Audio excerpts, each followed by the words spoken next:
Finally 2025 തന്നെ one of the most hyped games ആയിട്ടുള്ള ghost of Utah ഞാൻ complete ചെയ്തു. ഓൾറെഡി ഈ ഒരു ഗെയിമിനെ കുറിച്ചിട്ടുള്ള 2 വീഡിയോസ് എൻ്റെ ചാനൽ അപ്ലോഡ് ചെയ്തിട്ടുണ്ട്. സോ നിങ്ങൾ അതും കൂടി ഒന്ന് ചെക്കൗട്ട് ചെയ്യുക. ഇനിയും ഇതുപോലത്തെ മറ്റ് വീഡിയോസിന് വേണ്ടിയിട്ട് ഈ ചാനൽ ഒന്ന് സബ്സ്ക്രൈബ് ചെയ്യുക. അപ്പോൾ നമുക്ക് നേരെ വീഡിയോയിലോട്ട് പോകാം.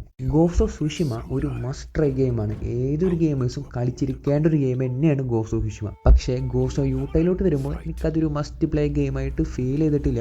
അതിൻ്റെ ഒരു മെയിൻ റീസൺ ഇതിൻ്റെ സ്റ്റോറിയാണ്. ഇതിൻ്റെ ഏറ്റവും വീക്കസ്റ്റ് പാർട്ട്, ഈ ഒരു ഗെയിമിൻ്റെ തന്നെ ഏറ്റവും വീക്കസ്റ്റ് പാർട്ട് ഇതിൻ്റെ ഒരു സ്റ്റോറിയാണ്. ഒരു പക്ക ടിപ്പിക്കൽ ക്ലീശ സ്റ്റോറി ആയിട്ടാണ് എനിക്ക് പേഴ്സണലി ഇത് ഫീൽ ചെയ്തത്. ബട്ട് സ്റ്റിൽ ഇതൊരു മോശം ഗെയിമൊന്നും അല്ല. അത്യാവശ്യം നല്ല രീതിയിൽ എൻജോയ് ചെയ്ത് ബോറടി ഒന്നും ഇല്ലാണ്ട് കളിക്കാൻ പറ്റുന്ന ഒരു ഗെയിം തന്നെയാണ്.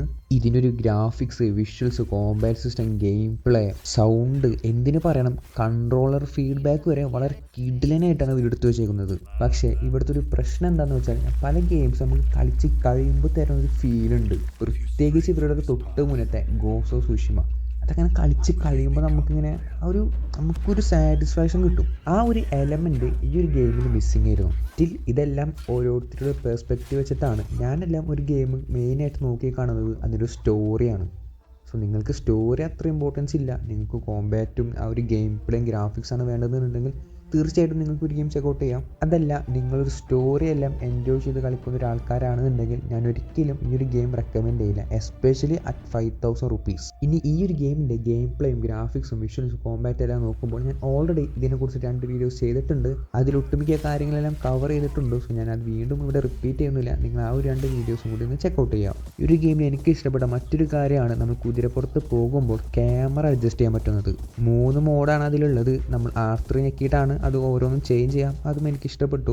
അതുപോലെ ലെഫ്റ്റ് ഹാൻഡ് വെച്ചിട്ട് ബാംബു സ്ട്രൈക്ക് ചെയ്യുന്നൊരു മിഷൻ ഉണ്ട്. അതിൽ നമ്മുടെ ജോയ്സ്റ്റിക്കിലും ലെഫ്റ്റ് സൈഡാണ് നമ്മൾ യൂസ് ചെയ്യുക. അതും ഒരു ഡിഫറെൻ്റ് ആയിട്ട് എനിക്ക് ഫീൽ ചെയ്ത്. ഈ റാൻഡം എനിമീസ് നമ്മൾ ഡിഫീറ്റ് ചെയ്യുമ്പോൾ നമ്മളെ കൊല്ലാണ്ട് നമ്മൾ സ്ഥലത്ത് പിടിച്ചുകൊണ്ട് പോകും. അവിടെ നിന്ന് അവരെ ഡിഫീറ്റ് ചെയ്തിട്ട് നമ്മൾ രക്ഷപ്പെട്ടു പോകുന്നതും ഒരു ഡിഫറെൻ്റ് അപ്രോച്ച് ആയിരുന്നു. അതും എനിക്ക് ഇഷ്ടപ്പെട്ടു.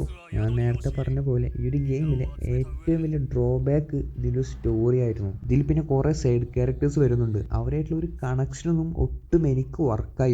ഈ പറയാൻ പോകുന്നത് കുറച്ച് സ്പോയിലേഴ്സാണ്. സോ അതൊന്ന് മനസ്സിൽ വെക്കുക. ഇതിൽ അവസാനം ഇവരുടെ ബ്രദറിനെ കൊല്ലണ ഒരു സീനുണ്ട്.